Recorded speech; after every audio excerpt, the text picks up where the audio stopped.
ममता बनर्जी क्या वापसी कर पाएंगी? जब से आप देख रहे हैं कि पश्चिम बंगाल में विधानसभा चुनाव हुए, उसका रिजल्ट आया, तब से ये सवाल पूछा जा रहा है। ममता बनर्जी को आप लोग अपनी स्क्रीन पर भी देख रहे होंगे। और देखिए, ये है हमारा प्यारा भारत। इसमें आप देखेंगे ये है पश्चिम बंगाल, कोलकाता इसकी राजधानी देखने को मिलेगी। इसकी सीमा उड़ीसा, झारखंड, बिहार, सिक्किम, असम से लगती है। अंतर्राष्ट्रीय सीमा नेपाल, भूटान, बांग्लादेश से लगती है। विधानसभा में 294 सीटें हैं, राज्यसभा में 16 सीटें हैं, लोकसभा में 42 सीटें हैं। 88,752 वर्ग किलोमीटर में फैला हुआ है आपका पश्चिम बंगाल। और शुभेंदु अधिकारी यहाँ के मुख्यमंत्री बन चुके हैं। बीजेपी को भारी बहुमत मिला ना।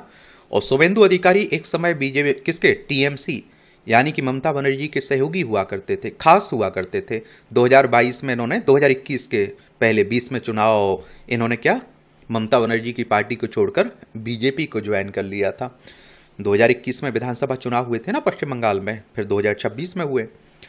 तो पश्चिम बंगाल में बीजेपी के पहले मुख्यमंत्री के रूप में 9 मई को शुभेंदु अधिकारी ने प्रधानमंत्री नरेंद्र मोदी की मौजूदगी में कोलकाता के ब्रिगेड परेड ग्राउंड में शपथ ली। और उसी दिन राज्य की निवर्तमान मुख्यमंत्री ममता बनर्जी ने ब्रिगेड ग्राउंड से लगभग 2 से 3 मील दूर हरीश चटर्जी स्ट्रीट स्थित अपने आवास पर जो कहा, उसे हमेशा याद रखा जाएगा। और उस दिन ममता बनर्जी ने देश की वामपंथी और अति वामपंथी और राष्ट्रीय ताकतों से बेबाकी से उनके साथ हाथ मिलाने का आह्वान किया। साथ ही कहा कि अब सभी को बीजेपी के खिलाफ एकजुट होना होगा। वह अब शत्रु के शत्रु को दोस्त बनाने के लिए तैयार है।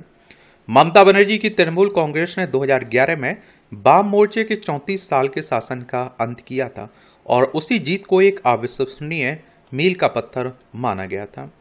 और सीपीएम के दौर में पार्टी का असर पश्चिम बंगाल के समाज, राजनीति, प्रशासन और दैनिक जीवन के हर कोने पर रहा। इसी वजह से यह कल्पना करना मुश्किल था कि 10-12 साल पुरानी पार्टी उन्हें सत्ता से हटा देगी।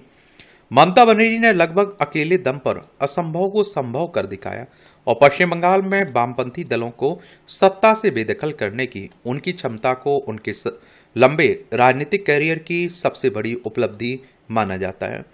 अब ममता बनर्जी वामपंथी या फिर अति वामपंथी लोगों से हाथ मिलाने का आह्वान कर रही हैं। यह समझना मुश्किल नहीं है कि उनका राजनीतिक करियर एक निर्णायक मोड़ पर पहुंच चुका है। वामपंथी दलों का उनके प्रस्ताव को सिरे से खारिज कर देना एक अलग बात है, लेकिन यह कदम दिखाता है कि ममता बनर्जी चुनावी हार के सदमे से उबर चुकी हैं और फिर से अपनी स्थिति सुधारने की कोशिश कर रही हैं। ममता बनर्जी ने कोलकाता के जोग माया देवी कॉलेज के छात्र संगठन से कांग्रेस में अपनी राजनीतिक करियर की शुरुआत की थी। ये पहले कांग्रेस की लीडर हुआ करती थी। इन्होंने राजनीति कांग्रेस से शुरू की थी। उनका राजनीतिक करियर 50 साल से ज्यादा लंबा है और संसद और विधानसभा सहित 42 साल से वो संसदीय राजनीति में भी सक्रिय है। लेकिन 71 साल की उम्र में क्या वह राज्य पर बीजेपी की मजबूत पकड़ के बीच वापसी कर पाएंगे, या फिर क्या ममता बनर्जी और उनकी पार्टी तृणमूल कांग्रेस की राजनीतिक आत्मकथा लिखने का समय आ गया? जादवपुर में लोग सोमनाथ चटर्जी को हराकर इनका उदय हुआ था। साल 1976 में महज 21 साल की उम्र में ममता बनर्जी कांग्रेस आई की पश्चिम बंगाल राज्य महिला यूनिट की महासचिव बनी और कुछ सालों बाद वह अखिल भारतीय युवा कांग्रेस की महासचिव बनी। कोलकाता स्थित राजनीतिक विश्लेषक शिखा मुखर्जी ने बताया कि ममता बनर्जी के विशेष गुणों में से एक उनका जुझारूपन और कड़ी मेहनत करने की क्षमता। ममता ने अपने राजनीतिक जीवन में कई बाधाओं का सामना किया है। 2001 में विधानसभा चुनाव हारने के बाद उनकी पार्टी तृणमूल कांग्रेस लगभग खत्म हो गई थी, लेकिन उन्होंने फिर से उठकर पार्टी को दोबारा खड़ा किया। यह उनकी संघर्ष करने की क्षमता का प्रमाण है। प्रेतीची ट्रस्ट नामक एक शोध संस्थान में कोऑर्डिनेटर शाबिर अहमद ने बीबीसी को बताया कि कई छोटी घटनाएं हुई और जिनके जरिए उन्होंने उस समय कांग्रेस के बड़े नेताओं का ध्यान आकर्षित किया। लेकिन सबसे बड़ी घटना 1984 के लोकसभा चुनाव में सोमनाथ चटर्जी जैसे वरिष्ठ सीपीएम नेता को हराना था। यह वाकई एक बड़ी घटना थी। ममता बनर्जी ने कोलकाता के जादवपुर लोकसभा क्षेत्र में दिग्गज कम्युनिस्ट नेता को हराकर भारत की सबसे युवा सांसदों में से एक बनने का गौरव हासिल किया। हालांकि 1984 के लोकसभा चुनाव में इंदिरा गांधी की मौत के बाद कांग्रेस को भारी संख्या में सहानुभूति के वोट भी मिले, लेकिन जादवपुर जैसे वामपंथी गढ़ में सोमनाथ चटर्जी जैसे नेता की एक अपेक्षाकृत अनजान युवा नेता से हार ने पश्चिम बंगाल की राजनीति में हलचल मचा दी थी। लेकिन ममता बनर्जी की लोकप्रियता में अभी जबरदस्त उछाल आना बाकी था। तब तक वह दिल्ली में प्रधानमंत्री राजीव गांधी की नजर में भी आ चुकी थी। इसके बाद 1989 के चुनाव में भारतीय राजनीति में कांग्रेस विरोधी माहौल के बीच वह जादवपुर लोकसभा सीट से हार गई। लेकिन कुछ समय के बाद 1991 में वह कोलकाता दक्षिण से निर्वाचित होकर लोकसभा में वापस आई। ममता बनर्जी कई घटनाओं के कारण खबरों में रहीं। उन्होंने अपनी ही पार्टी पर सीपीएम का समर्थन करने का आरोप लगाया, संसद भवन में पेट्रोलियम उत्पादों की कीमतों में बढ़ोतरी के खिलाफ विरोध प्रदर्शन किया, एक सांसद से हाथापाई की, पश्चिम बंगाल के साथ हो रहे कथित अन्याय के विरोध में रेल मंत्री पर अपनी सॉल फेंकी और सांसद पद से इस्तीफा दिया। ममता बनर्जी पहली बार 1991 में केंद्र सरकार में राज्य मंत्री बनी। उस वक्त पीवी नरसिम्हा राव भारत के प्रधानमंत्री थे। उन्हें 1999 में रेल मंत्री की जिम्मेदारी मिली। उस वक्त उनकी अपनी पार्टी तृणमूल कांग्रेस बीजेपी के नेतृत्व वाले एनडीए गठबंधन का हिस्सा थी और सिंगूर नंदीग्राम आंदोलनों की भूमिका। ममता बनर्जी ने 1998 में कांग्रेस छोड़कर तृणमूल कांग्रेस की स्थापना की। बहुत ही कम समय में उनकी पार्टी वाम मोर्चा शासित प्रदेश पश्चिम बंगाल की प्रमुख राजनीतिक पार्टियों में से एक बन गई। वाम मोर्चा सरकार के कार्यकाल के दौरान 2005 के बाद पश्चिम बंगाल में औद्योगिक प्रतिष्ठानों के लिए कृषि भूमि के आवंटन की कई घटनाओं को लेकर जनता में असंतोष पैदा हुआ। सिंगूर और नंदीग्राम में भूमि अधिग्रहण विरोधी आंदोलन के माध्यम से तृणमूल कांग्रेस पश्चिम बंगाल में मुख्य विपक्षी दल बन गई और नंदीग्राम में प्रदर्शनकारियों पर पुलिस की गोलीबारी में कम से कम 14 लोगों की मौत के बाद पश्चिम बंगाल में वाम मोर्चा विरोधी भावनाएं और तेज हो गई। नंदीग्राम में किसानों के विरोध प्रदर्शन का नेतृत्व करने के बाद ममता बनर्जी राज्य की सबसे लोकप्रिय नेताओं में से एक बन गई। साबिर अहमद ने कहा कि पश्चिम बंगाल में एक समय ऐसा था जब लोगों को लगता था कि वाम मोर्चे को कोई नहीं हटा सकता, लेकिन ममता बनर्जी ने नेतृत्व और साहस दिखाते हुए उनका सामना किया। वह भूमि अधिग्रहण के मुद्दे पर आम लोगों से जुड़ने में सफल रही। शिखा मुखर्जी ने कहा कि शुरुआत में उनका नारा सिर्फ वाम मोर्चे को हटाओ था, लेकिन बाद में नंदीग्राम आंदोलन के माध्यम से ग्रामीण लोगों के बीच उनका राजनीतिक आधार तैयार हुआ और इससे ममता बनर्जी की चुनावी जीत का रास्ता तैयार हुआ। 2009 के लोकसभा चुनाव में तृणमूल ने पश्चिम बंगाल में वाम मोर्चे से अधिक सीटें जीती थी और 2 साल बाद ममता बनर्जी की तृणमूल कांग्रेस ने कांग्रेस के साथ गठबंधन में राज्य में 34 साल से सत्ता में रहे वाम मोर्चे को विधानसभा चुनाव में हरा दिया। ममता बनर्जी पश्चिम बंगाल की पहली महिला मुख्यमंत्री बनी, तब से वह लगातार सत्ता में बनी हुई थी। इसके बाद तृणमूल कांग्रेस ने 2016-2021 के चुनाव में भारी बहुमत से जीत हासिल की। विपक्ष बना सत्ता ममता। तो ये आप देखें, ममता बनर्जी के राजनीतिक करियर के स्पष्ट रूप से 2 चरण हैं। शुरुआत से लेकर 2011 तक वह मुख्य रूप से विपक्ष में रही। उनका मुख्य लक्ष्य पश्चिम बंगाल में से वाम मोर्चा को हटाना था। अगले 15 साल तक मुख्यमंत्री के तौर पर वह सत्ता के शीर्ष पर रही।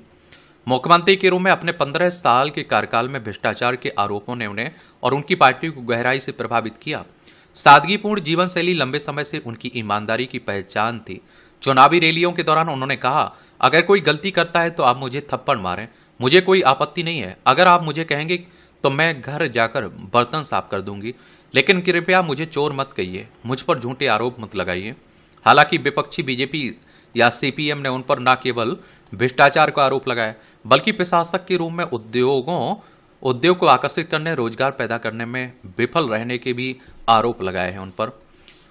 और विपक्ष ने कहा कि पिछले 1.5 दशक में राज्य में एक भी बड़ा निवेश नहीं आया। दरअसल दिवंगत दिग्गज वामपंथी नेता श्यामल चक्रवर्ती का मानना था कि सड़कों पर संघर्ष ने ममता बनर्जी को एक विपक्षी नेता के रूप में स्थापित किया था, लेकिन सत्ता में आने के बाद वह खूबियां उनके लिए मुश्किल बन गईं। ठीक 10 साल पहले चक्रवर्ती ने बीबीसी से कहा था कि साहित्यकार संजीव चंद चटर्जी ने एक बार लिखा था कि जंगल में जंगली जानवर सुंदर होते हैं, बच्चे अपनी माताओं की गोद में होते हैं। मैं इसे थोड़ा घुमाकर कहना चाहूंगा कि जंगल में जंगली जानवर सुंदर होते हैं। ममता बनर्जी विपक्षी दल में व्यक्तिगत लोकप्रियता में कमी। पश्चिम बंगाल में लोगों का एक बड़ा वर्ग मानता है कि तृणमूल कांग्रेस के नेता और कार्यकर्ता चाहे कितने भी भ्रष्ट करना हो, पार्टी की शीर्ष नेता पर कभी कोई दाग नहीं है। कई लोगों का मानना था कि वह व्यक्तिगत रूप से भ्रष्टाचार से पूरी तरह दूर है। ममता बनर्जी के बेहद करीबी रहे बुद्धिजीवी और कभी सुबोध सरकार ने एक बार कहा था कि आम लोगों के साथ उनका असाधारण जुड़ाव ही उनकी अपार लोकप्रियता का कारण था।